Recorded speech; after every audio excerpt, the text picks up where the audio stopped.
ఇదే పుణ్యకాల ఘట్టమున గౌరవనీయులైన పెద్దలు పూజ్యులు మునిబైరమ్మ గారు తన అల్లుడైనటువంటి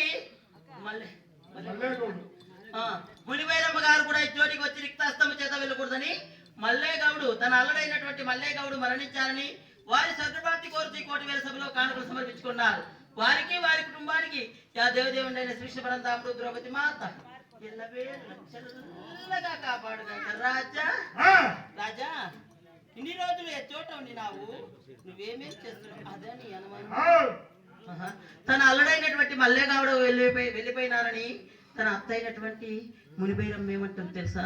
తెల్లదు. వద్దా టీ తగ్గుండరా తాగండా